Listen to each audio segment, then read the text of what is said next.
ମଗଧ ସମ୍ରାଟ ଅଶୋକଙ୍କ ରାଜସଭାରେ ଚାଲିଛି ଏକ ବିରାଟ ମନ୍ତ୍ରଣ ସଭା। ମହାମନ୍ତ୍ରୀ ଓ ସେନାପତିଙ୍କ ସହ ପରିଷଦ ମଣ୍ଡଳୀ। ସମ୍ରାଟ ଅଶୋକ ସ୍ୱଭାବତଃ ଉଚ୍ଚ ଓ ବିଶାଳକାୟ, ପୁଣି ମୁଖମଣ୍ଡଳରେ ବୀରତ୍ୱର ନିଦର୍ଶନ। ମସ୍ତକରେ ଶିରତ୍ରାଣ, କଟି ଦେଶରେ ସତେଜ ତରବାରୀ। ରାଜସଭାର ଅନ୍ୟ ଅର୍ଥନୈତିକ ସଙ୍କଟ ନେଇ ଆଲୋଚନା। ବର୍ଷ ବର୍ଷ ଧରି ସଂଗ୍ରାମରତ ରହି ଜନସେବା ଠାରୁ ମୌର୍ଯ୍ୟ ବଂଶଧରମାନେ ବହୁତ ଦୂରରେ ଅଛନ୍ତି। ତେଣୁ ଦେଶରେ ଘୋର ଅର୍ଥନୈତିକ ସଙ୍କଟ। ଦରବାରରେ ରାଜ୍ୟର ବିଭିନ୍ନ ସମସ୍ୟା ନେଇ ଆଲୋଚନା ଚାଲିଥିବା ବେଳେ ହଠାତ୍ ରକ୍ଷୀ ଉପସ୍ଥିତ ହୋଇ କହିଲେ, ମହାରାଜ, ବୌଦ୍ଧ ଭିକ୍ଷୁ ଉପଗୁପ୍ତ ସମ୍ରାଟଙ୍କର ଦର୍ଶନାଭିଳାଷ। ସସମ୍ମାନେ ନେଇ ଆସ ରକ୍ଷୀ। ଏକ କଳ୍ପକଳ୍ପିତ ବିଭୀଷିକାମୟ ରଣଭୂମିର ପ୍ରେତ ଛାୟାକୁ ହୃଦୟରେ ଧରି ଭିକ୍ଷୁ ରାଜସଭାରେ ପ୍ରବେଶ କଲେ। ଭିକ୍ଷୁଙ୍କର ଉଚ୍ଚାରଣ ମନ୍ତ୍ର ବୌଦ୍ଧಂ ଶରଣଂ ଗଚ୍ଛାମି ଆସ୍ତେ ଆସ୍ତେ ସମସ୍ତଙ୍କର କର୍ଣ୍ଣପାତ ହେଲା। ସମ୍ରାଟ ଅଶୋକ ପିତୃବ୍ୟ ଉପଗୁପ୍ତଙ୍କୁ ସମ୍ମାନ ଉପଯୁକ୍ତ ଆସନ ଦେଇ ବସିବା ପାଇଁ ଅନୁରୋଧ କଲେ। ମହାରାଜ, ମଗଧର ସର୍ବକୁଶଳ ତ? ଆପଣଙ୍କ ଆଶୀର୍ବାଦରେ ମଗଧବାସୀଙ୍କର ସର୍ବକୁଶଳ ପ୍ରଭୁ। ସମ୍ରାଟ ପାଟାଳିପୁତ୍ର ରାଜନଅର ଧନରତ୍ନ ଓ ଦାସଦାସୀରେ ପରିପୂର୍ଣ୍ଣ। ତଥାପି ଆପଣଙ୍କର ପ୍ରିୟ ପୁତ୍ର କୁଣାଲର ଏକମାତ୍ର ଅଭାବ। ଚକିତ ହୋଇ ପ୍ରଶ୍ନ କଲେ ସମ୍ରାଟ। ଗୁରୁଦେବ, ମଗଧ ରାଜକୁମାରଙ୍କର ଅଭାବ? ହଁ ମହାରାଜ, ଏକମାତ୍ର ଅଭାବ। ମାତୃହୀନ କୁଣାଲର ଉପଯୁକ୍ତ ବିମାତା ଆଉ ସାମ୍ରାଜ୍ଞୀହୀନ ମଗଧ ରାଜନଅର ଆଜି ଶ୍ରୀହୀନ। ଭିକ୍ଷୁଙ୍କର ବାଣୀରେ ସମ୍ରାଟ ଅଶୋକ ଏକାନ୍ତ ମର୍ମାହତ ହୋଇ ଉଠିଲେ। ନିଜର ପ୍ରାଣ ପ୍ରତିମାକୁ ମନେ ପକେଇ ତାଙ୍କର ଆଖିରୁ ଝରି ଆସିଲା ଦୁଇଧାର ଲୁହ। ଭିକ୍ଷୁ କହିଲେ, ମହାରାଜ, କ୍ଷମା କରନ୍ତୁ। ଯଦି ଭିକ୍ଷୁର ଅପରାଧ ହୁଏ ତେବେ କ୍ଷମା ଦେବେ। କଳିଙ୍ଗ ରାଣୀଙ୍କର ରୂପ ଲାବଣ୍ୟ ଆଜି ଶତମୁଖରେ ପ୍ରଶଂସିତ। ସେ କେବଳ ସୁନ୍ଦରୀ ନୁହନ୍ତି, ତା ସାଙ୍ଗକୁ ସକଳ ବିଦ୍ୟାରେ ସୁପଣ୍ଡିତା। ମଗଧର ସଂଗ୍ରାମୀ ପାଇଁ ସେ ଉପଯୁକ୍ତ। ଆଉ ମଗଧର ଭବିଷ୍ୟତ ସମ୍ରାଟଙ୍କ ପାଇଁ ଏକ ଉପଯୁକ୍ତ ମାତା। ଏଇ ନିଅନ୍ତୁ କାରୁବାକିର ଫଟଚିତ୍ର। କହି ଏକ ଫଟଚିତ୍ର ସମ୍ରାଟଙ୍କ ହସ୍ତକୁ ବଢାଇ ଦେଲେ। ଠିକ କହିଛନ୍ତି ଗୁରୁଦେବ। ଆମର ଗୁପ୍ତଚୁର ବୃନ୍ଦ କଳିଙ୍ଗର ସମସ୍ତ ଖବର ଆମକୁ ଯୋଗାଇଥାନ୍ତି। କାରୁବାକିର ବୀରତ୍ୱ ମୁଁ ସେମାନଙ୍କ ଠାରୁ ଶୁଣିଛି। କାରୁବାକିର ପରି ରାଣୀ କଳିଙ୍ଗ ପରି କ୍ଷୁଦ୍ର ରାଜ୍ୟକୁ ଉପଯୁକ୍ତ ନୁହନ୍ତି। ମହାମନ୍ତ୍ରୀ ଉତ୍ତର ଦେଲେ। ଅଶୋକ ଚିତ୍ରପଟ ଦେଖି କହି ଉଠିଲେ, ଠିକ କହିଛନ୍ତି ମହାମନ୍ତ୍ରୀ। ଏଭଳି ରୂପସୀ କଳିଙ୍ଗ ରାଜନଅରରେ ଶୋଭା ପାଏନା। କିନ୍ତୁ ଏ ନାରୀକୁ ପାଇବା ଏତେ ସହଜ ନୁହେଁ। ଭିକ୍ଷୁ ଉତ୍ତର ଦେଲେ। ସେନାପତି କହି ଉଠିଲେ, କାହିଁକି? ମଗଧ ସେନାଙ୍କ ପାଖରେ ଦୁଃସାହସ କିଛି ନାହିଁ। ଆଦେଶ ଦିଅନ୍ତୁ ମହାରାଜ। କଳିଙ୍ଗ ରାଣୀକୁ ସସମ୍ମାନେ ଆପଣଙ୍କ ପାଖରେ ସମର୍ପଣ କରିବି। ଆଉ ଚିରଦିନ ପାଇଁ ମଗଧର ଶତ୍ରୁକୁ ସମୂଳେ ନାଶ କରି ଫେରିଆସିବି। କଳିଙ୍ଗକୁ ଜୟ କରିବା ସେତଟା ସହଜ ନୁହେଁ ସେନାପତି। ବିଶାଳ ମଗଧ ସେନା ନିକଟରେ କଳିଙ୍ଗ ସେନା ପରାଜୟ ସ୍ୱୀକାର କରିବା କଷ୍ଟସାଧ୍ୟ। ସେମାନଙ୍କର ମୃତ୍ୟୁ ନିକଟରେ ପରାଜୟ, କିନ୍ତୁ ଶତ୍ରୁ ନିକଟରେ ନୁହେଁ। ଏଥିପାଇଁ ମଗଧ ସେନାଙ୍କୁ ଉପଯୁକ୍ତ ଶିକ୍ଷା ଦରକାର। ଆଉ ଯୁଦ୍ଧ ବେଳେ ମୁଁ ଗୁପ୍ତ ତଥ୍ୟ ଯୋଗେଇ ମଗଧ ସମ୍ରାଟଙ୍କୁ ସାହାଯ୍ୟ କରିବି। ଉପଗୁପ୍ତଙ୍କର ଏହି ବାଣୀ ଶୁଣି ସେନାପତି ଭିକ୍ଷୁଙ୍କ ଠାରୁ କୃତଜ୍ଞତା ଜଣାଇଲେ। ଅଶୋକ ମନେ ମନେ ଚିନ୍ତା କଲେ, ଏତେ ଦିନ ଯାଏ ମୋର ପ୍ରିୟ କୁନାଲ ମାତୃହୀନ ଥିଲା। କିନ୍ତୁ ଯୁଦ୍ଧଯାତ୍ରାରେ ଏକ ଅମୂଲ୍ୟ ଉପହାର ସେ କଳିଙ୍ଗ ଠାରୁ ପାଇବ। ସେ ଆଜି ପାଇନପାରେ ତାର ଗର୍ଭଧାରଣୀ ମା ସତ, କିନ୍ତୁ ସେ ପାଇବ ଏକ ଉପଯୁକ୍ତ ଧାତ୍ରୀ, ଶିକ୍ଷୟତ୍ରୀ, ବୀରା କାରୁବାକି। ଆଉ କାରୁବାକି ହେବ ମୋର ପ୍ରିୟ ମହିଷୀ। ଅଶୋକ କହି ଉଠିଲେ। ଯାଆନ୍ତୁ ଭିକ୍ଷୁ, ମନ୍ତ୍ରୀ ଓ ସେନାପତିଙ୍କ ସହ ପ୍ରସ୍ତୁତ ହୋଇ ରୁହନ୍ତୁ ଯୁଦ୍ଧଯାତ୍ରା ପାଇଁ। ସନ୍ଧ୍ୟା ଆଗତ ହେବାର କିଛି ଦେଖି ସଭା କାର୍ଯ୍ୟ ବନ୍ଦ ହେଲା। ସେଦିନର ସୂର୍ଯ୍ୟ ଅସ୍ତଗାମୀ ହେଲେ, କିନ୍ତୁ କଳିଙ୍ଗ ପ୍ରତି ଏକ ବିଶାଳ କାଳିମା ଘଟି ଆସିଲା। ପରବର୍ତ୍ତୀ ପରିଚ୍ଛେଦ। କଳିଙ୍ଗ କୁମାରଙ୍କର ଶୟନ କକ୍ଷ। ଶୟନ କକ୍ଷର ଅନତି ଦୂରରେ ସଶସ୍ତ୍ର ପ୍ରହରୀ ଜଗି ରହିଛନ୍ତି। ପୁନେଇ ଜୈନର ଶୀତଳ କିରଣ ଧର ବକ୍ଷରେ ଆଣିଛି ଶୀତଳତା। କଳିଙ୍ଗ କୁମାରଙ୍କ ପାର୍ଶ୍ୱରେ ନିଦ୍ରିତା କାରୁବାକି। ରାତ୍ର ତୃତୀୟ ପ୍ରହର ହୋଇ ଆସିଲାଣି। ତଥାପି କୁମାରଙ୍କ ମନରେ ଏକ ଅସ୍ଥିରତା ଖେଳି ଉଠୁଛି। କକ୍ଷର ବାତାୟନ ଦେଇ କୁମାର ମେଘମୁକ୍ତ ଆକାଶର ଜହ୍ନଟିକୁ ନିରୀକ୍ଷଣ କରୁଛନ୍ତି। ହଠାତ୍ କଳା ମେଘଟିଏ କୁଆଡେ ଥିଲା ଆସି ଜହ୍ନକୁ ଆଚ୍ଛାଦିତ କରିଦେଲା। ଜହ୍ନଟିର ସମସ୍ତ ସୌନ୍ଦର୍ଯ୍ୟ ମେଘ ଓହାଡରେ ଲୁଚିଗଲା। କୁମାର ମନେ ମନେ ଚିନ୍ତା କରୁଛନ୍ତି, ହାୟ, ଏତେ ବଡ ଚନ୍ଦ୍ରକୁ ସାମାନ୍ୟ ମେଘଟିଏ ଗ୍ରାସ କରିପାରୁଛି। ହଠାତ୍ ଏହି ସମୟରେ କାରୁବାକି ଚିତ୍କାର କରି ଉଠିଲେ, କୁମାର! କାରୁବାକି ହଠାତ୍ ଉଠି ପଡିଲେ। ତାଙ୍କର ମୁଖମଣ୍ଡଳ ସ୍ୱେଦପୂର୍ଣ୍ଣ, ଆଖିରୁ ଧର ଧର ହୋଇ ଦୁଇ ଟୋପା ଲୁହ ଗଡିଗଲା। ତାହା ଦେଖି କୁମାର ଆଶ୍ଚର୍ଯ୍ୟ ହୋଇ ପଚାରିଲେ, କାରୁବାକି, କାହିଁକି ଏପରି ଚମକିଗଲ? କଣ ହେଲା ତୁମର? କୁମାର, କିଛି ନାହିଁ। ସେ ଗୋଟିଏ ଦୁଃସ୍ୱପ୍ନ। ଓଃ, କି ବିଭତ୍ସ ଦୃଶ୍ୟ!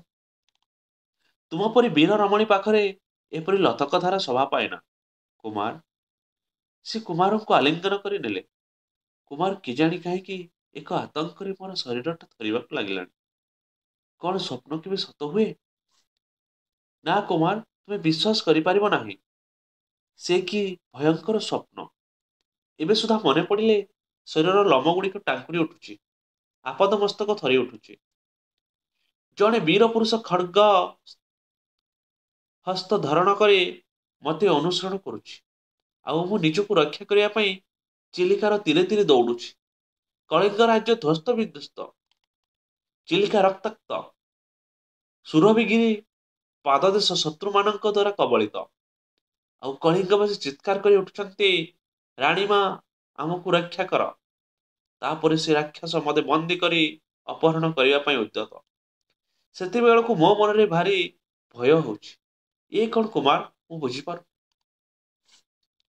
ଅକାରଣେ ଚିନ୍ତାରୁ ମନକୁ ଫେରେଇ ଆଣ।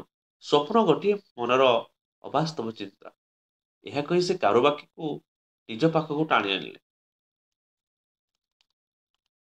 ପରବର୍ତ୍ତୀ ପରିଚ୍ଛେଦ। ପ୍ରଭାତ ସମୟ। କଳିଙ୍ଗ ରାଜପ୍ରସାଦର ଏକ କକ୍ଷ। କୁମାର ଓ କାରୁବାକି ରାଜ୍ୟର ବିଭିନ୍ନ ବିଷୟ ନେଇ ଆଲୋଚନାରତ। କୁମାର କହି ଉଠିଲେ, କାରୁବାକି, କଳିଙ୍ଗ ରାଜ୍ୟର ସମୃଦ୍ଧି ଦେଖି ମଗଧ ଆଜି ହିଂସାରେ ଜଳିଗଲାଣି। ଆଉ ରାଜ୍ୟର ଗୁପ୍ତଚର ଖବର ଦେଇଛନ୍ତି, ମଗଧ କଳିଙ୍ଗ ବିରୁଦ୍ଧରେ ସମର ପ୍ରସ୍ତୁତ ପାଇଁ ବ୍ୟସ୍ତ। ଏଣୁ ଅଶୋକଙ୍କ ଆମନ୍ତ୍ରଣରେ ଆଶଙ୍କା ଆମର ସେନାପତି ହୃଦୟଙ୍ଗମ କରୁଛନ୍ତି। ଏଥିପାଇଁ କଳିଙ୍ଗ ସେନାବାହିନୀ ସବୁବେଳେ ପ୍ରସ୍ତୁତ। ଆମର ଶୃଙ୍ଖଳିତ ସୁସଜ୍ଜିତ ସୈନ୍ୟବାହିନୀ ମଗଧ ସେନାଙ୍କ ବିରୁଦ୍ଧରେ ଲଢିବା ପାଇଁ ବେଶ ସଜାଗ ହେଉଛନ୍ତି। ଏହି ସମୟରେ କଳିଙ୍ଗର ସେନାପତି ପ୍ରବେଶ କଲେ। ସେନାପତି କୁମାରଙ୍କୁ ପ୍ରଣାମ ଜଣାଇଲେ। ସେନାପତିଙ୍କୁ ଦେଖି କୁମାର ପଚାରିଲେ, କଳିଙ୍ଗର ସୀମାନ୍ତରେ ଆମର ସେନାବାହିନୀଙ୍କ ସମ୍ବାଦ କଣ? ମହାରାଜ, ମଗଧରୁ ରାଜଦୂତ ଆସିଛି। ଦୂତକୁ ସମ୍ମାନେ ଏଠାକୁ ନେଇ ଆସ। ଅଳ୍ପ ସମୟ ମଧ୍ୟରେ ରାଜଦୂତ ଆସିବାର ଶୁଣି କାରୁବାକି ମନେ ମନେ କିଛି ଅଭିସନ୍ଧି ଅଛି ବୋଲି ଚିନ୍ତା କଲେ। ତା ନହେଲେ ସମ୍ରାଟ ଅଶୋକ ଦୂତ କାହିଁକି ପ୍ରେରଣା କରିଥାନ୍ତେ? ସେନାପତି ଦୂତ ସହ କୁମାରଙ୍କ ନିକଟରେ ପହଞ୍ଚିଲେ। ଦୂତ କୁମାରଙ୍କୁ ପ୍ରଣାମ ଜଣାଇ ମଗଧ ସମ୍ରାଟଙ୍କ ଠାରୁ ଆଣିଥିବା ପତ୍ରଟି କୁମାରଙ୍କୁ ଦେଲେ। ମଗଧ ସମ୍ରାଟଙ୍କ ଠାରୁ ପତ୍ର ପାଇ କୁମାର ବିସ୍ମିତ ହୋଇ ପଡିଲେ। ମନ ମଧ୍ୟରେ ସୃଷ୍ଟି ହେଲା ଏକ ଆଶଙ୍କା, ଅବିଶ୍ୱାସର ଏକ ପ୍ରବଳ ଝଡ଼। ସେ ଦୀର୍ଘ ନିଶ୍ୱାସ ତ୍ୟାଗ କରି କହିଲେ, ଏଇ ଚିଠି ଖଣ୍ଡିକ ଆଣିଛ ନା କିଛି ସମ୍ବାଦ ଅଛି? ସମ୍ରାଟ ଚିଠିରେ ଯାହା ଚାହିଁଛନ୍ତି ତାହା ଯଦି ପୂରଣ ନ ହୁଏ, ତେବେ ଯୁଦ୍ଧ ଅନିବାର୍ଯ୍ୟ। ଚିଠିଟିକୁ କୁମାର ପଢି ଉତ୍ତ୍ୟକ୍ତ ହୋଇ ଉଠିଲେ। ଏତେ ସ୍ପର୍ଦ୍ଧା! ଲେଖିଛନ୍ତି କଣ, ପତ୍ର ପାଇବା ମାତ୍ରେ ସସମ୍ମାନେ କଳିଙ୍ଗ ରାଣୀ କାରୁବାକିଙ୍କୁ ମଗଧର ସାମଗ୍ରୀ ପଦରେ ଅଧିଷ୍ଠିତ ହେବା ପାଇଁ ପାଟଳିପୁତ୍ର ପଠେଇବେ? ଧିକ୍, ଶତାଧିକ ସେ ପତ୍ରକ, କହି ସେ ପତ୍ରଟିକୁ ଟିକି ଟିକି କରି ଚିରି ଫିଙ୍ଗିଦେଲେ। କୁହନ୍ତୁ ରାଜା, କି ସମ୍ବାଦ ଦେବି ମୋର ସମ୍ରାଟକୁ? ଯାଅ ଦୂତ, ଦୂତ ବୋଲି ତୁମକୁ କ୍ଷମା ଦେଲି। ଶତାଧିକ ତୁମର ସେ ସମ୍ରାଟ। ଆଉ ତୁମର ସେ ନିଚ୍ଛାଭିଳାଷୀ ସମ୍ରାଟକୁ କହିବ, ସେ ଯଦି ମୋ ସମ୍ମୁଖରେ ଦେଇଥିବେ ପତ୍ରକୁ ଉଚ୍ଚାରଣ କରିଥାନ୍ତେ, ତେବେ ତାର ଶିରଚ୍ଛେଦ କରି ରାଣୀଙ୍କ ପାଦ ତଳେ ଅର୍ପଣ କରିଥାନ୍ତେ। ଯାଅ ଦୂତ କହିବ, ବାମନ ହୋଇ ଚନ୍ଦ୍ରକୁ ଧରିବାର ଆଶା ତ୍ୟାଗ କରୁ।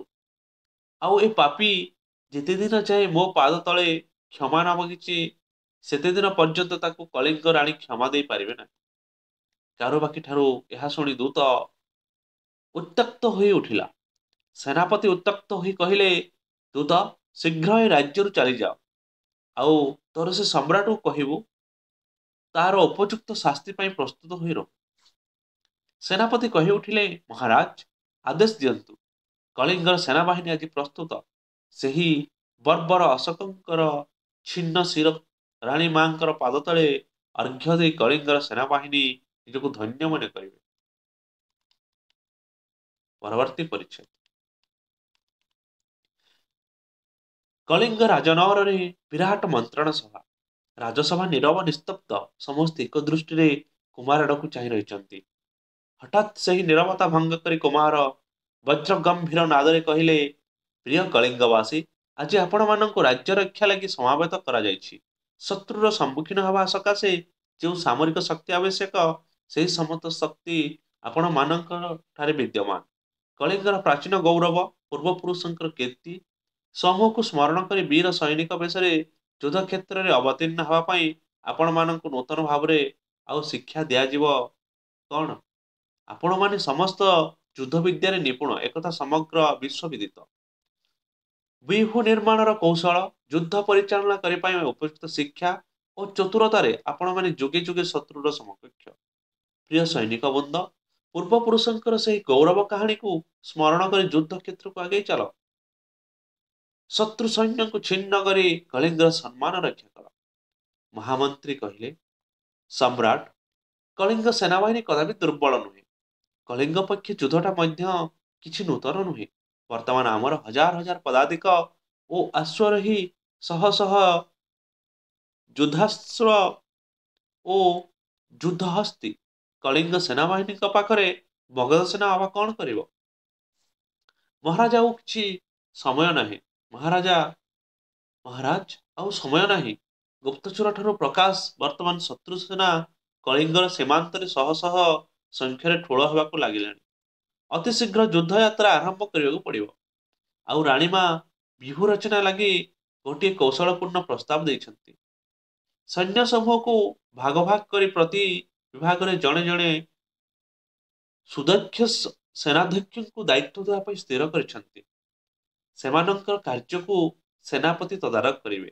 ରାଣୀମା ନିଜେ ଏକ ସୈନ୍ୟବାହିନୀ ନେଇ କଳିଙ୍ଗର ଋଷିକୂଲ୍ୟ ଠାରୁ ଗୋଦାବରୀ ପର୍ଯ୍ୟନ୍ତ ପ୍ରସ୍ତୁତ ହୋଇ ରହିବେ। ଆପଣ ସୁବର୍ଣ୍ଣରେଖା ଠାରୁ ଋଷିକୂଲ୍ୟା ଯାଏଁ ସୈନ୍ୟ ପରିଚାଳନା କରିବେ। ଉପଯୁକ୍ତ ବ୍ୟବସ୍ଥା। ମହାରାଣୀ ବଡ଼ ବିଚକ୍ଷଣା ଏବଂ ଯୁଦ୍ଧ ବିଶାରଦା ମଧ୍ୟ। ତାଙ୍କରି ପ୍ରସ୍ତାବ ଅନୁସାରେ ମୁଁ ଯୁଦ୍ଧ ଚଳାଇବାକୁ ଆଦେଶ ଦେଉଛି। ମହାରାଜ, ମଗଧର ନୌବାହିନୀ ଓ ଗଜାରୋହୀ ସୈନ୍ୟ ସମ୍ପୂର୍ଣ୍ଣ ଦୁର୍ବଳ। ହେଲେ ସୁଦ୍ଧା ଆକ୍ରମଣକାରୀ ଶତ୍ରୁକୁ ସାମାନ୍ୟ ମନେ କରିବା ଉଚିତ ନୁହେଁ, କିମ୍ବା ଯୁଦ୍ଧ କ୍ଷେତ୍ରରେ ଆଳସ୍ୟ ପରାୟଣ ହେବା ଉଚିତ ନୁହେଁ। ରାଜସଭା ଏକସ୍ୱରରେ କହି ଉଠିଲେ, ମହାରାଜଙ୍କର ଜୟ ହେଉ। ଏହାପରେ କଳିଙ୍ଗ କୁମାର ଯଥାବିଧି ସଭା କାର୍ଯ୍ୟ ସମାପନ କଲେ। ସେନାପତିଙ୍କ ସହ ଏକ ବିସ୍ତୀର୍ଣ୍ଣ ପ୍ରାଙ୍ଗଣରେ ଉପନୀତ ହେଲେ। ସେଠାରେ ଅରଣ୍ୟ ନିବାସୀ ସେମାନଙ୍କର ସାମରିକ ନୃତ୍ୟ, ଭୟଙ୍କର ପରିଧାନ ଓ ବିକଟ ଚିତ୍କାର ଶୁଣି ଆହ୍ଲାଦିତ ହେବାକୁ ଲାଗିଲେ। ସେମାନଙ୍କର ବେଶଭୂଷାର ବର୍ଣ୍ଣନା କହିଲେ ନ ସରେ। ମୁଣ୍ଡର ପଗଡ଼ି, ଅଣ୍ଟାରେ ବେଢ଼ଣା, କଟିରେ ତରବାରୀ, କପାଳରେ କସ୍ତୁରୀ ତିଲକ, ହାତରେ ଢାଳ ଧରି କଳିଙ୍ଗର ବୀର ପାଇକ ଆଜି କଳିଙ୍ଗର ମର୍ଯ୍ୟାଦା ରକ୍ଷା ପାଇଁ ପ୍ରସ୍ତୁତ। କାହାଳି, ଢୋଲ, ଚାଙ୍ଗୁ, ନାଗରା, ମହୁରୀ ଓ ଭେରୀ ପ୍ରଭୃତି ସାମରିକ ବାଦ୍ୟଯନ୍ତ୍ରର ତାଳେ ତାଳେ ମଲ୍ଲଯୁଦ୍ଧ, ମୁଷ୍ଟିଯୁଦ୍ଧ, ଘୋଡ଼ା ଦୌଡ଼, ଲାଖ ବିନ୍ଧା ପ୍ରଭୃତି ସାମରିକ କ୍ରୀଡ଼ାରେ କଳିଙ୍ଗର ପାଇକମାନେ ଯେଉଁ ସାହସିକ କ୍ରୀଡ଼ା କୌଶଳ ପ୍ରଦର୍ଶନ କଲେ, ତାହା ଦେଖି କୁମାର ଧନ୍ୟ ଧନ୍ୟ କହି ଉଠିଲେ। ପରବର୍ତ୍ତୀ ପରିଚ୍ଛେଦ। ସମ୍ରାଟ ମଗଧ ସମ୍ରାଟଙ୍କର ରାଜଦରବାର। ସମ୍ରାଟ ଅଶୋକ ସେନାପତିଙ୍କ ସହ ରାଜଦରବାରରେ ରାଜ୍ୟର ସାମରିକ ଶକ୍ତି ବିଷୟରେ ଆଲୋଚନା ରତ। ଠିକ୍ ଏହି ସମୟରେ ମହାମନ୍ତ୍ରୀ ସମ୍ରାଟ ଅଶୋକଙ୍କର ଜୟ ହେଉ କହି ଦରବାରରେ ପହଞ୍ଚିଲେ। ଅନ୍ତରରେ ତାଙ୍କର ପ୍ରତିଶୋଧର ବହ୍ନି ଜଳି ଉଠୁଛି। ସେ ସାହସ କରି ଉଠିଲେ, ମହାରାଜ, ଦୂତ ପ୍ରତି ଚରମ ଅବମାନନା। ଦୂତ ପ୍ରତି ତ ଏ ଅସମ୍ମାନ ନୁହେଁ, ଏହା ମଗଧ ସମ୍ରାଟଙ୍କ ପ୍ରତି। ଏହା କଦାପି କଳିଙ୍ଗ ପ୍ରତି କ୍ଷମଣୀୟ ନୁହେଁ। ମହାମନ୍ତ୍ରୀ ଏହାର ସମୁଚିତ ଶିକ୍ଷା ଦେବେ। ମଗଧ ସେନାବାହିନୀ ରକ୍ତରେ କଳିଙ୍ଗ ଦେଶ ହଉ କର୍ଦ୍ଦମାକ୍ତ। ଅଶୋକଙ୍କର କଥା ନ ଶୁଣୁ ସେନାପତି ଉତ୍ତ୍ୟକ୍ତ ହୋଇ ଉଠିଲେ। ମହାରାଜ, ମଗଧ ସେନାବାହିନୀ ଆଜି ପ୍ରସ୍ତୁତ, ଆଉ କଳିଙ୍ଗ ସମ୍ରାଟ ପାଇବ ତାର ଉପଯୁକ୍ତ ଶିକ୍ଷା। କଳିଙ୍ଗ ପରି କ୍ଷୁଦ୍ର ରାଜ୍ୟ ମଗଧ ପ୍ରତି ଅବମାନନା କରୁଛି। ମଗଧବାସୀ କଦାପି ଏହା ସହ୍ୟ କରିପାରିବେନି। ଯୁଗ ଯୁଗ ଧରି ଯେଉଁ ଶତ୍ରୁତା ଅଛି ତାକୁ ଆଜି ସମୂଳେ ନାଶ କରିବାକୁ ହେବ। କଳିଙ୍ଗବାସୀଙ୍କର ଏକଚାଟିଆ ବାଣିଜ୍ୟର ମୂଳପୋଛ କରିବାକୁ ପଡ଼ିବ। ଆଉ ସମ୍ରାଟ ଆଉ ମଗଧ ସମ୍ରାଟ ସମଗ୍ର ଭାରତରେ କରିବେ ଅଖଣ୍ଡ ରାଜତ୍ୱ। ଏହି ମନୋଭାବ ମଗଧବାସୀଙ୍କ ମନରେ ଏକ ତୀବ୍ର ପ୍ରତୀକ ସୃଷ୍ଟି କଲା। ଅନ୍ତିମରେ କଳିଙ୍ଗ ସହ ଯୁଦ୍ଧ ଏକାନ୍ତ କାମ୍ୟ ସେମାନେ ମନେ କଲେ। ରାଜପରିଷଦ ଯୁଦ୍ଧ ପାଇଁ ଚିନ୍ତା କଲେ, କିନ୍ତୁ ଭୁଲି ଯାଇଥିଲେ ଯୁଦ୍ଧର ପରିଣତି। ସେମାନଙ୍କର ମାନସରେ ପଶୁତ୍ୱ ରାଜତ୍ୱ କଲା। ସେମାନେ ହିଂସ୍ର ହୋଇ ଉଠିଲେ। ଏପରି ଆଲୋଚନା ବେଳେ ଉପଗୁପ୍ତ ଆସି ସେଠାରେ ପହଞ୍ଚିଲେ। ଭିକ୍ଷୁକଙ୍କୁ ଦେଖି ସମସ୍ତେ ଉପଯୁକ୍ତ ସମ୍ମାନ ଦେଲେ। ଯୁଦ୍ଧର ପ୍ରସ୍ତୁତି ଶୁଣି ଭିକ୍ଷୁ କହି ଉଠିଲେ, ମହାରାଜ, କଳିଙ୍ଗ ସେନାବାହିନୀ ମଗଧ ସେନାବାହିନୀ ଅପେକ୍ଷା କମ୍ ହେଲେ ମଧ୍ୟ ସେମାନଙ୍କର ଅତ୍ୟନ୍ତ ରଣକୌଶଳୀ। ବୋଧହୁଏ ସମ୍ରାଟକୁ ଏକଥା ଅଜଣା ନାହିଁ। କଳିଙ୍ଗ ସେନା ହସି ହସି ଯୁଦ୍ଧରେ ପ୍ରାଣତ୍ୟାଗ କରିବେ ବୋଲି କରିବେ, କିନ୍ତୁ ବୈଶ୍ୟତା ସ୍ୱୀକାର କରିବା ସେମାନେ ଜାଣନ୍ତି ନାହିଁ। କଳିଙ୍ଗ ସାମ୍ରାଜ୍ଞୀ ରଣରେ ସାକ୍ଷାତ ରଣଚଣ୍ଡୀ। ରାଣୀଙ୍କ ହସ୍ତରେ ଅସ୍ତ୍ର ଥିବା ଯାଏ ତାଙ୍କୁ ପରାସ୍ତ କରିବା ଦୁଃସାଧ୍ୟ। ଏଥିପାଇଁ କିଛି ନୂତନ ପନ୍ଥା ଅବଲମ୍ବନ କରିବାକୁ ପଡ଼ିବ। କୁହନ୍ତୁ କେଉଁ ଉପାୟ କରାଯିବ? ଯୁଦ୍ଧ କ୍ଷେତ୍ରରେ ମୁଁ ଆପଣଙ୍କୁ କହିବି, ଶତ୍ରୁର ରଣକୌଶଳରେ କୂଟନୀତି ପ୍ରୟୋଗ କରାଯିବ। ଯୁଦ୍ଧ କ୍ଷେତ୍ରରେ ଯେପରି କେହି ହେଲେ ବଞ୍ଚି ନଯାଏ, କେବଳ ରାଣୀ କାରୁବାକି ବ୍ୟତୀତ ସମସ୍ତେ ଯେପରି ମଗଧ ସେନାବାହିନୀର ଶିକାର ହେବେ। ଯେତେବେଳେ କୁମାର ବନ୍ଦୀ ହୋଇ ମୃତ୍ୟୁ ଲଭିବେ, ଠିକ୍ ସେତିକି ବେଳେ ସେ ଅସହାୟ ମଣି ଆତ୍ମସମର୍ପଣ କରିପାରନ୍ତି। ଏଣୁ ବିଚକ୍ଷଣ ଯୁଦ୍ଧ କୌଶଳ ଆବଶ୍ୟକ। ଏ ସଂଗ୍ରାମ ଏକ ସାଧାରଣ ସଂଗ୍ରାମ ନୁହେଁ। ଏ ହେବ ଦ୍ୱିତୀୟ ଭାରତ ମହାସମର। ଠିକ୍ କହିଛନ୍ତି ଭିକ୍ଷୁ। ଲକ୍ଷ ଲକ୍ଷ ଲୋକ ମୃତାହତ ହୁଅନ୍ତୁ, ଶହ ଶହ ଗ୍ରାମ ଧୂଳିରେ ମିଶୁ, କିଛି କ୍ଷତି ନାହିଁ। ପୁଣି ମନୁଷ୍ୟ ଜନ୍ମିବେ, ନୂଆ ନୂଆ ସହର ଗଢ଼ି ଉଠିବ, କିନ୍ତୁ କାରୁବାକି ପରି ରୂପସୀ ବୋଧହୁଏ ଆଉ ସୃଷ୍ଟି ହେବେ ନାହିଁ। ରାଣୀ କାରୁବାକିକୁ ମୁଁ କରିବି ଅଙ୍କଶାହିନୀ, ଆଉ ସେ ହେବେ ମୋର ପ୍ରିୟ ମହିଷୀ। ମହାରାଜ, ଅଶୋକଙ୍କୁ ଅବା କଣ ଅସମ୍ଭବ? କଳିଙ୍ଗ ଯୁଦ୍ଧ ହେଉ ମୌର୍ଯ୍ୟ ସାମ୍ରାଜ୍ୟର ଅନ୍ତିମ ଯୁଦ୍ଧଯାତ୍ରା। ମଗାଧିପତି ହୁଅନ୍ତୁ ଭାରତ ସମ୍ରାଟ। ଏହା କହି ଭିକ୍ଷୁ ଚାଲିଗଲେ। ଶେଷ ପରିଚ୍ଛଦ। ଖ୍ରୀଷ୍ଟପୂର୍ବ 261 ଘଟଣା। ସମୟ କାହାରିକୁ ଅପେକ୍ଷା କରେ ନାହିଁ। ଉଭୟ ଶିବିରରେ ତୁମୁଳ ରଣସଜ୍ଜା। ସୈନିକମାନଙ୍କର କୋଳାହଳ, ତୀକ୍ଷ୍ଣ ତରବାରୀ ରଣଝଣ ଶବ୍ଦ, ରଣବାଦ୍ୟର କରାଳ ଚିତ୍କାର, ଅଶ୍ୱ ଓ ହସ୍ତୀମାନଙ୍କର ଭୀଷଣ ଗର୍ଜନ ଦୁର୍ଗର ପ୍ରାଚୀରରେ ପ୍ରତିଧ୍ୱନିତ ହେବାକୁ ଲାଗିଲା। ଅତି ପ୍ରତ୍ୟୁଷରୁ ଦୁର୍ଗର ବିଶାଳ ତୋରଣ ଫିଟାଇ ଦିଆଗଲା। ସମୁଦ୍ରର ଉତ୍ତୋଳିତ ଲହରୀ ସଦୃଶ୍ୟ ମାଡ଼ି ଚାଲିଲେ ମଗଧର ସେନାବାହିନୀ। ମହାରାଜ ଅଶୋକଙ୍କର ଜୟ ଧ୍ୱନିରେ ଯୁଦ୍ଧଭୂମି ମୁଖରିତ ହେବାକୁ ଲାଗିଲା। ବୀରବାଦ୍ୟ ବାଜି ଉଠିଲା। ପ୍ରଥମରେ ପଦାତିକ, ତାପରେ ପଛକୁ ଅଶ୍ୱାରୋହୀ, ଶେଷକୁ ଗଜାରୋହୀ ଦଳ ଦଳ ହୋଇ ବାହାରି ପଡ଼ିଲେ। ଏଣେ କଳିଙ୍ଗର ଦୁର୍ଗରେ ମଧ୍ୟ ଏପରି ବିପୁଳ ଆୟୋଜନ, ଭୀଷଣ କୋଳାହଳ। କଳିଙ୍ଗର ବୀର ପାଇକ ଏକ ନୂତନ ଉତ୍ସାହ ନେଇ ଯୁଦ୍ଧଯାତ୍ରାକୁ ଯାଉଛନ୍ତି। ମତ ହସ୍ତୀ ମାଡ଼ି ଆସିଲା ପରି ଅସଂଖ୍ୟ ଅଶ୍ଵ ଗଜ ସୈନ୍ୟ ଜୟ ଜଗନ୍ନାଥ ଜୟ, ମହାରାଜ କ୍ଷିପଙ୍ଗଳଙ୍କର ଜୟ, ସମ୍ରାଟ କୁମାରଙ୍କର ଜୟ ଧ୍ୱନିରେ ଦିଗ ଦିଗାନ୍ତ ଚମକିତ କରିଦେଲେ। ଉଭୟ ପକ୍ଷ ଭାଗ୍ୟ ପରୀକ୍ଷା ନିମିତ୍ତ ଯୁଦ୍ଧକ୍ଷେତ୍ରରେ ଅବତୀର୍ଣ୍ଣ ହେଲେ। ଅନବରତ ଶରବୃଷ୍ଟି ଓ ବିଭିନ୍ନ ପ୍ରକାର କ୍ଷେପଣାସ୍ତ୍ରର ପ୍ରୟୋଗରେ ଶତ୍ରୁ ସୈନ୍ୟ ବିଚଳିତ ହେବାକୁ ଲାଗିଲେ।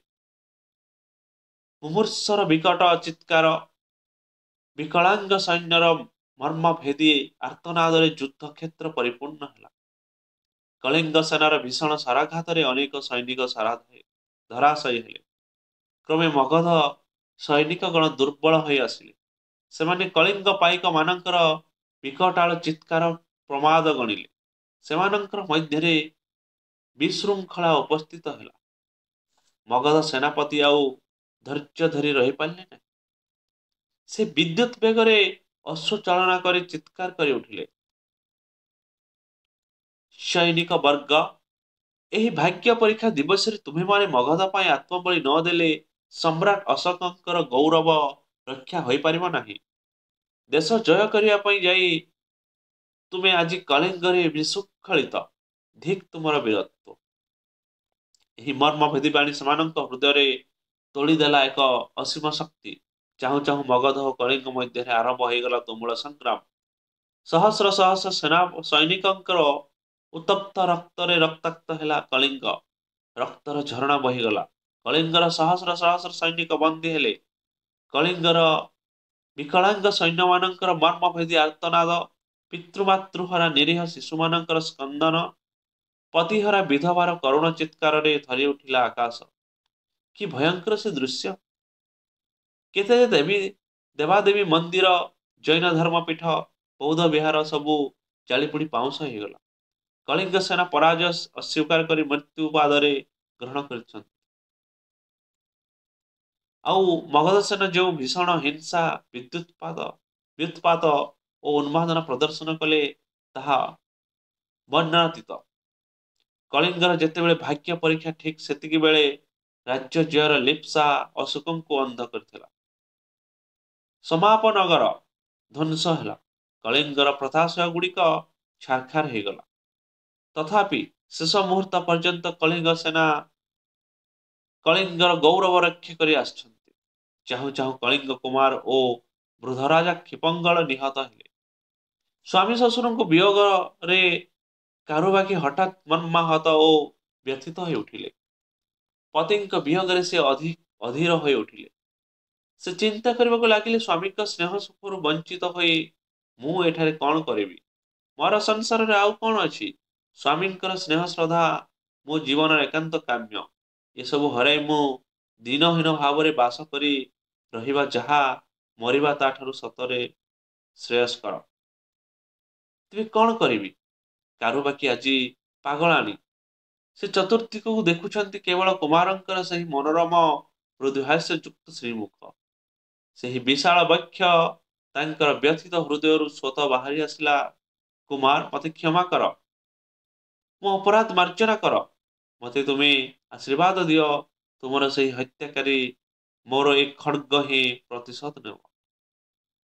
ଚାହୁଁ ଚାହୁଁ ଦ୍ରୁତ ସହ ମଗଧ ସେନାବାହିନୀ ବାଣବାଗ୍ନି ସଦୃଶ୍ୟ କଳିଙ୍ଗର ଦୁର୍ଗ ଭିତରକୁ ମାଡ଼ି ଆସିଲେ। ଏହି ସମୟରେ ଗୋଟିଏ ତୀର ରାଣୀଙ୍କ ହାତକୁ ଆଘାତ କଲା। ରାଣୀ ଆଉ ଅଗ୍ରସର ନ ହୋଇ ସାମାନ୍ୟ ଚିନ୍ତା କରିବାକୁ ଲାଗିଲେ। ରାଣୀଙ୍କ ସମ୍ମୁଖରେ ଐରବଂଶର ଶେଷ ପ୍ରଦୀପଟି ପ୍ରଜ୍ୱଳିତ ହେବାକୁ ଲାଗିଲା। ପୁତ୍ର ତିବରର ହସ ହସ ମୁଖଟି ମାନସ ପଟରେ ନାଚିବାକୁ ଲାଗିଲା। ମାତୃ ହୃଦୟର ବାତ୍ସଲ୍ୟ ମମତା ତାଙ୍କୁ ବିଚଳିତ କରିଦେଲା।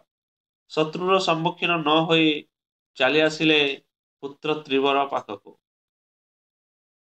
ପୁତ୍ର ତିବରକୁ ଅନ୍ତିମ ଚୁମ୍ବନ ପ୍ରଦାନ କରି ରାଣୀ ଦୁଇଟି ବିଶ୍ୱସ୍ତ ଭୃତ୍ୟ ହାତରେ ଅର୍ପଣ କଲେ ନିଜର ପ୍ରାଣପ୍ରିୟ ପୁତ୍ର ତିବରକୁ।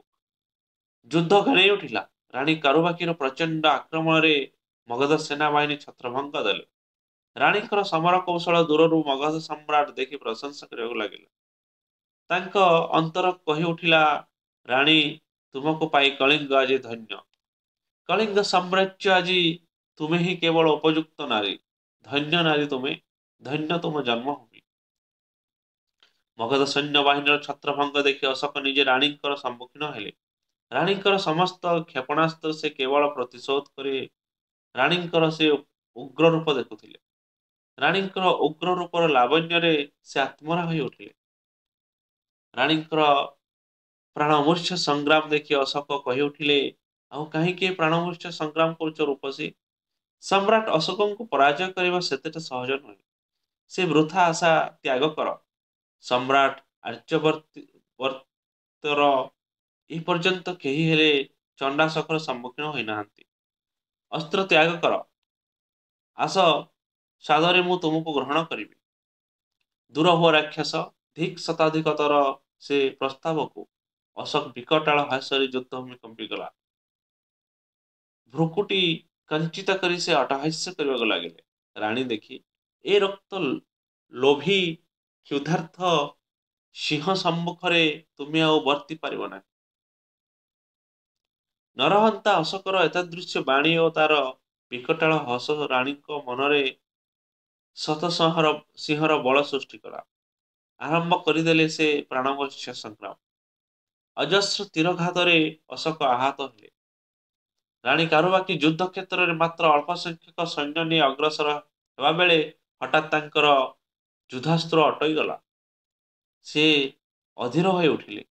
ସ୍ୱାମୀଙ୍କ ମୃତ୍ୟୁଠାରୁ ଶତାଧିକ ବେଦନା ଅନୁଭବ କଲେ। 5-7 ବର୍ଷର ଉଲଗ୍ନ କମଳ ଶିଶୁପୁତ୍ରଟିଏ। ଛାତିରେ ଅସ୍ତ୍ରର ଦାଗ, ବିକୃତ ମୁଖ।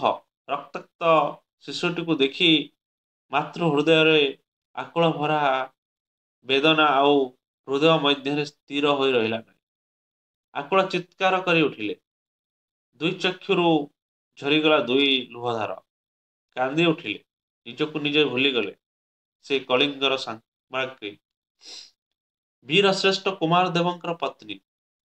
ସୁକମଳ ଶୀତଳ ଶିଶୁର ରକ୍ତାକ୍ତ ଶରୀରକୁ କୋଳରେ ନେଇ ମାତୃତ୍ୱର ମହାସାଗରରେ ବୁଡ଼ିବାକୁ ଲାଗିଲେ। ସେ ଅସ୍ତ୍ରହୀନ ହୋଇଗଲେ।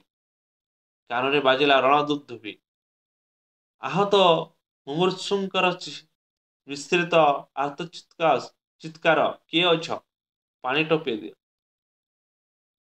ଶବ୍ଦରେ ଯୁଦ୍ଧଭୂମିର ନୀରବତା ଭଗ୍ନ କରୁଛି। କାନରେ ବାଜୁଛି ପଚା ରକ୍ତ ମାଂସର ଦୁର୍ଗନ୍ଧ। କି ଅମାନୁଷିକ ସଂଘର୍ଷ!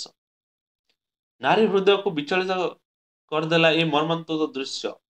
ଚିତ୍କାର କରି ଉଠିଲେ, କିଏ ଏଇ ନିଷ୍ଠୁର ମୋର ତିବରକୁ ନିର୍ମମ ଭାବରେ ହତ୍ୟା କରିଛି? ହେ ଭଗବାନ! ବୁଦ୍ଧ, ଥରେ ମାତ୍ର ଦେଖିଯାଅ ତୁମର ଜନ୍ମଭୂମିକୁ। କାହିଁ ତୁମର ସେ ଅହିଂସା ବାଣୀ? କୁହ ପିତା, କାହିଁକି ନୀରବ? ଶାକ୍ୟ ବଂଶର ରାଜବଂଶର ଆଖିରୁ ଯେଉଁ ଲୁହଧାର ଗଡ଼ାଇଥିଲେ, ସେଥିରେ କ'ଣ ତୁମର ଧର୍ମ ଆଜି ନୀରବ?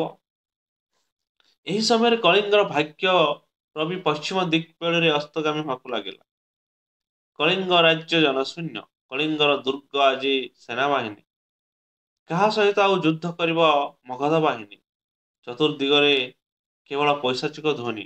ପ୍ରତିମାମାନେ ଘୁରି ବୁଲୁଛନ୍ତି। ମାତ୍ର କେତୋଟି ପଶୁ କେବଳ ପଚା ମାଂସ ପାଇଁ ଝଗଡ଼ା କରୁଛନ୍ତି। ଆକାଶର ଶାଗୁଣା ପଲ ପଲ ହୋଇ ଉଡୁଛନ୍ତି। ସବୁ ଶେଷ, ନିଶ୍ଚିହ୍ନ। କିଏ ବିଜିତ, କିଏ ପରାଜିତ ସ୍ୱୀକାର କରିବାକୁ ଆଉ କେହି ନାହାନ୍ତି। ନରମେଧ ଯଜ୍ଞର ଅନ୍ତିମ ସନ୍ଧ୍ୟା ଉଦ୍ଭାସିତ ହୋଇ ଆସୁଛି ଯିବାକୁ ଗଲାଣି। କେତୋଟି ଅତୃପ୍ତ ଆତ୍ମା ଶୂନ୍ୟରେ ଘୁରି ବୁଲୁଛନ୍ତି। ପଚାରୁଛନ୍ତି କେତୋଟି ଅସ୍ପଷ୍ଟ ପ୍ରଶ୍ନ। ଅଶୋକ, କ'ଣ ପାଇଲ? କିଏ ତୁମର ପରାଜୟ ସ୍ୱୀକାର କଲା? ତୁମେ ଜୟୀ ନା କଳିଙ୍ଗ ଜୟୀ? ନୀରବ। କାହିଁକି? ଜବାବ ଦିଅ। ଆମେ ଶାସ୍ତି ପାଇବୁ। ସେତିକିବେଳେ ସେମାନେ ଅଶୋକଙ୍କର ଅଭ୍ୟନ୍ତରର ଶୁଣିଛନ୍ତି, ବିଜୟା ଲକ୍ଷ୍ମୀ ତୁମର, ମୋର ନୁହେଁ, ମୋର ନୁହେଁ, ତୁମର। ରକ୍ତରେ କଳିଙ୍ଗ ମାଟି ଆଜି ରକ୍ତାକ୍ତ। ସେହି ରକ୍ତର ଭୂମିରେ ପଡ଼ିଥିବା ପଚାସଢ଼ା ଶବକୁ ଓଡ଼େଇ ଆସି ପହଞ୍ଚିଲେ ଉପଗୁପ୍ତ। ଯେଉଁଠି ଅସ୍ତ୍ରର ଝଙ୍କାର, ଯେଉଁଠି ରଣଦୁନ୍ଦୁଭି, ସେଠାରେ ସ୍ପନ୍ଦନରତ ରାଣୀ ଶୁଣିବାକୁ ପାଇଲେ, ବୁଦ୍ଧଂ ଶରଣଂ ଗଚ୍ଛାମି, ଧର୍ମଂ ଶରଣଂ ଗଚ୍ଛାମି, ସଂଘଂ ଶରଣଂ ଗଚ୍ଛାମି। ଏ କ'ଣ ହେଲା? ଚକିତ ହୋଇ ଚାହିଁଲେ କଳିଙ୍ଗ ରାଣୀ। କରୁଣାମୟ ଭାବରେ କହିଲେ ଉପଗୁପ୍ତ, ମା କାରୁବାକି, ଅଧୈର୍ଯ୍ୟ ହୁଅନା। ଏ ଶବ ତିବରର ନୁହେଁ। ଯୁଦ୍ଧକ୍ଷେତ୍ରରେ ଯେତେବେଳେ ଅଶୋକ ପୃଷ୍ଠଭଙ୍ଗ ଦେଲେ, ସେତେବେଳେ ମିଥ୍ୟାରେ ତିବରର ମୃତ୍ୟୁ ସମ୍ବାଦ ଶତ୍ରୁ ସୈନ୍ୟ ଘୋଷଣା କଲେ। କ'ଣ କହୁଛନ୍ତି ଉପଗୁପ୍ତ? ତାହା ହୋଇନଥିଲେ ତୁମେ ଆଜି ବନ୍ଦୀ ହୋଇନଥାନ୍ତ। ଏ ଦେଖ, ତୁମର ଚତୁଃପାର୍ଶ୍ୱରେ କେବଳ ମଗଧ ସେନା। ତାହେଲେ ମୋର ତିବର କ'ଣ ଜୀବିତ? ହଁ, ହଁ ମା, ସେ ଜୀବିତ। ସେ ଆଜି ନିରାପଦ। ପଲ୍ଲୀପୁରର କେତେକ ବଣିକମାନଙ୍କ ସାଙ୍ଗରେ ସେ ଆଜି ଦରିଆ ପାର ଚାଲିଯାଇଛି। ଗୁରୁଦେବ, ରାଜନଗରର ସମସ୍ତେ ଚାଲିଗଲେ। ତଥାପି କଳିଙ୍ଗ ପାଇଁ ମୁଁ ଦୁର୍ଗ ରୂପେ ଯୁଦ୍ଧକ୍ଷେତ୍ରରେ ଅବତୀର୍ଣ୍ଣ ହୋଇଥିଲି। କିନ୍ତୁ ମୋ ତିଭରର ମୃତ୍ୟୁ ଖବର ମୋ ଆଡ଼କୁ ଦୁର୍ବଳ କରିଦେଲା। କାହିଁକି? ଭଗବାନଙ୍କର ମୋ ପ୍ରତି ଅବିଚାର। ଜନ୍ମ ଦେଲେ ମୃତ୍ୟୁ ଅବଶ୍ୟମ୍ଭାବୀ ଭାବିଲେ କ'ଣ ଏ ଯାତନା ଚାଲିଯିବ? ଧୈର୍ଯ୍ୟ ଧର, ସେମାନେ ଆଉ ଫେରିବେ ନାହିଁ। ତୁମେ କେବଳ ତିବରର ଜନନୀ ନୁହେଁ ମା, ବିଶ୍ୱର ଜନନୀ। ତେବେ ପୁତ୍ରର ବିରହ କିପରି ସହିବ? କିପରି ସହ୍ୟ କରିବି ଏ ଦାରୁଣ ଦୁରିତା? ଅଜସ୍ର କଳିଙ୍ଗ ସେନାଙ୍କର ଜୀବନ ହୋଇଛି ଚଣ୍ଡାଶୋକ। କୁହନ୍ତୁ, ଫେରାଇ ପାରିବ କି ସେ ନିରୀହ ଶିଶୁର ଜୀବନ? ନୀରବ କାହିଁକି ଗୁରୁଦେବ? ଆଜି ଏ ଶିଶୁକୁ ହତ୍ୟା କରାଯାଇଛି। କାଲି ମଧ୍ୟ ଏ ନରହନ୍ତା ଅଶୋକ ତିବର ସହ ଅନେକ ଶିଶୁର ହତ୍ୟା କରିବେ। ଏକଥା କିଏ କହିବ?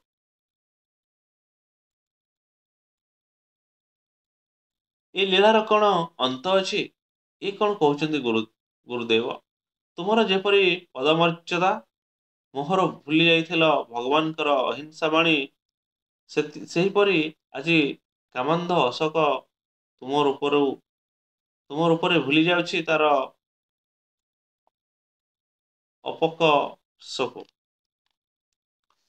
ଧୀବର ନନ୍ଦିନୀ କାରୁବାକି କଳିଙ୍ଗର ସାମଗ୍ରୀ ହୋଇ କୁମାର ଦେବଙ୍କୁ ଯଦି ବୌଦ୍ଧ ଧର୍ମରେ ଦୀକ୍ଷିତ କରିପାରିଥାନ୍ତେ ଏବଂ ନିଜ ବୌଦ୍ଧ ଭିକ୍ଷୁଣୀ ସାଜି କଳିଙ୍ଗର ସାମ୍ରାଜ୍ଞୀ ହୋଇଥାନ୍ତେ, ତେବେ ବୋଧହୁଏ ଆଜି ଏ ଧ୍ୱଂସର ବିଭୀଷିକା ସୃଷ୍ଟି ହୋଇ ନଥାନ୍ତା। ତେବେ କାହିଁକି ଏ ଧ୍ୱଂସର ଲୀଳା? ମୁଁ କିଛି ବୁଝିପାରେ ନାହିଁ। ଏହା ତୁମର ଅବିଦିତ ନଥିବ। ଜଣେ ଜଣ କରି ଆଜି ସମସ୍ତ ପକ୍ଷେ। କିନ୍ତୁ ତୁମର କାହିଁକି ବଞ୍ଚିବାକୁ ଛାଡ଼ି ଦିଆଗଯାଇଛି? କାହିଁକି ଅଶୋକ ପୃଷ୍ଠଭଙ୍ଗ ଦେଲେ? ତୁମର ରୂପ ଲାବଣ୍ୟ ପାଖରେ ତାଙ୍କର ତୀକ୍ଷ୍ଣ ଖଡ୍ଗ ଯେ ଅକର୍ମଣ୍ୟ ହୋଇ ଉଠିଛି। ତୁମର ରୂପ ଲାବଣ୍ୟ ବୁଦ୍ଧି ବିଦ୍ୟା ତାଙ୍କୁ କଳିଙ୍ଗ ଆକ୍ରମଣ କରିବାର ପ୍ରେରଣା ଦେଇଥିଲା। ମୁଁ ଯେ କୌଣସି କୈବର୍ତ୍ତିନୀ ନୁହେଁ। ମୁଁ କୁମାରଙ୍କ ପତ୍ନୀ ଆଉ କଳିଙ୍ଗର ରାଜବଧୂ ତିବରର ଜନନୀ। ଚଣ୍ଡାଶୋକକୁ ଏସବୁ ଜଣା ଅଛି ଦେବୀ। ରୂପଲୋଭୀ ପୁରୁଷର ବିବେକ ଅତି ଦୁର୍ବଳ।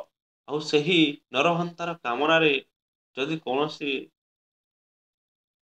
ରୂପସୀ ଝାସ ଦେବାକୁ ରାଜି ନୁହେଁ, ତେବେ ତାକୁ ରାକ୍ଷସ ଜଳନ୍ତା ଅନଳରେ ଦଗ୍ଧୀଭୂତ କରିବା ପାଇଁ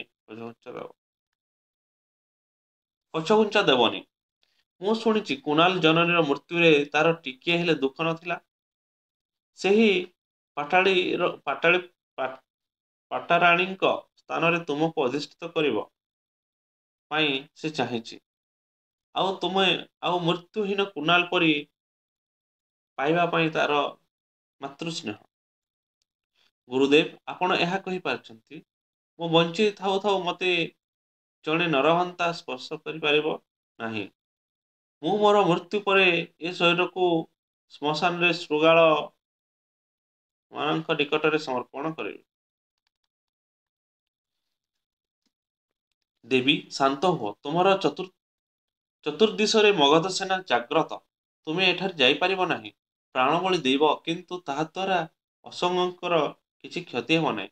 ତୁମର ଆଦରରେ ତିବରର ଚିରଦିନ ପାଇଁ ହେବ ମାତୃହୀନ। ସେ ଅକାଳରେ ସେ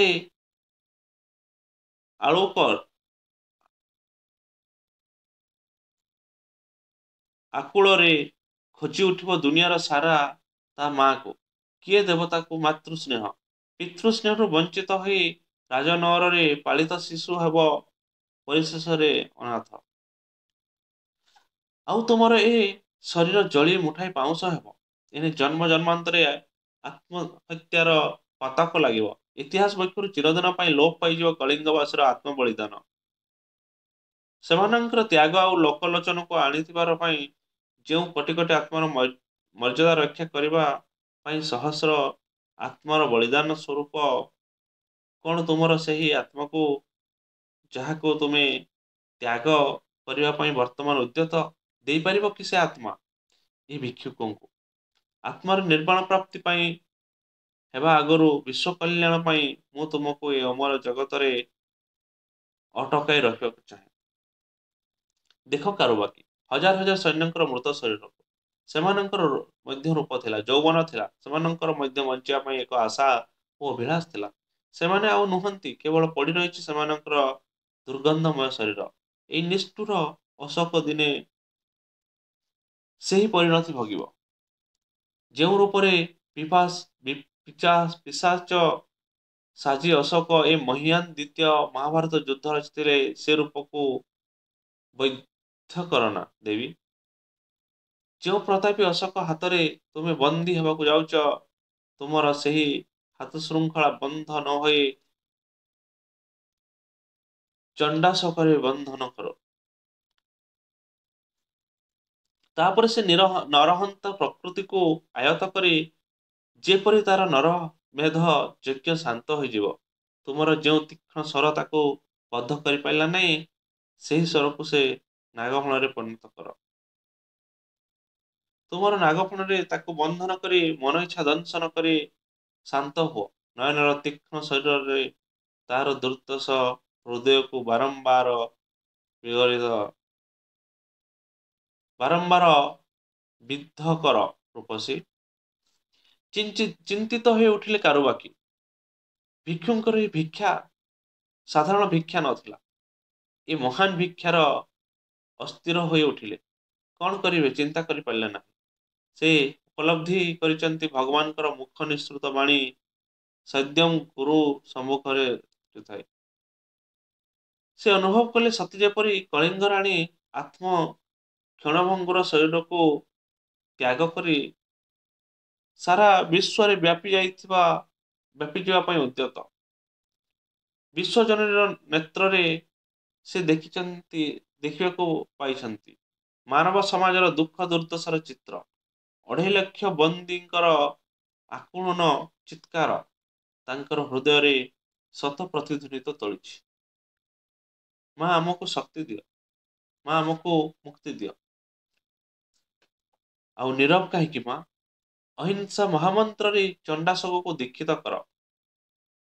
ବୁଦ୍ଧଙ୍କର ସେହି ଅମରବାଣୀ ତା ମନରେ ଆନ୍ଦୋଳନ ହଉ। ବିଶ୍ୱର କଲ୍ୟାଣ ସାଧିତ ହଉ। ମୁଁ ଏସବୁ କିଛି ବୁଝିପାରି ନାହିଁ ଗୁରୁଦେବ। ଆପଣଙ୍କର ଇଚ୍ଛା ପୂର୍ଣ୍ଣ ହଉ। ମୋର ପ୍ରତିଶୋଧ ଅତୃପ୍ତ ଆତ୍ମାକୁ ଆପଣଙ୍କର ଅର୍ପଣ କରୁଛି। ତାକୁ ଶାନ୍ତି ଦିଅ। ଭିକ୍ଷୁଙ୍କର ଉପଦେଶ ଗ୍ରହଣ କରି ନେଲେ କାରୁବାକି। ଅଶେଷ କଳିଙ୍ଗ ଜନତାଙ୍କ କଲ୍ୟାଣ ପାଇଁ ସେ ମହାମନ୍ତ୍ର ଉଚ୍ଚାରଣ କରି ଉଠିଲେ। ବୁଦ୍ଧଂ ଶରଣଂ ଗଚ୍ଛାମି, ଧର୍ମଂ ଶରଣଂ ଗଚ୍ଛାମି, ସଂଘଂ ଶରଣଂ ଗଚ୍ଛାମି। ଅମାବାସ୍ୟାର ଘନ ଅନ୍ଧକାର ମଧ୍ୟରେ ସେ ଦେଖିଲେ ଭିକ୍ଷୁଙ୍କର ଦୁଇ ଆଖିରୁ 2 ଟୋପା ଲୁହ ଝରି ପଡ଼ିଲା। ଯୁଦ୍ଧର ଅବସାନ ଘଟିଲା। ଅଶୋକ ସପରିବାର ଭିକ୍ଷୁଙ୍କ ସହ କାରୁବାକିଙ୍କ ନିକଟରେ ପହଞ୍ଚିଲେ। ସଂଘମିତ୍ରା ମଧ୍ୟ ପହଞ୍ଚିଗଲେ। ଦେବୀ କାରୁବାକି, ଆପଣ ଆଜି ମଗଧ ସମ୍ରାଟଙ୍କ ନିକଟରେ ବନ୍ଦୀ। କିନ୍ତୁ ସେ ହଠାତ୍ ଚକିତ ହୋଇ ଉଠିଲେ। ଦେଖିଲେ କଳିଙ୍ଗ ରାଣୀ ଯୁଦ୍ଧ ପୋଷାକ ବଦଳରେ ପରିଧାନ କରୁଛନ୍ତି ଗୈରିକ ବସନ। ଯେଉଁ ହସ୍ତରେ କରବାଳରେ ଶୋଭା ପାଉଥିଲା ତାଙ୍କର ଆଜି ଶୂନ୍ୟ।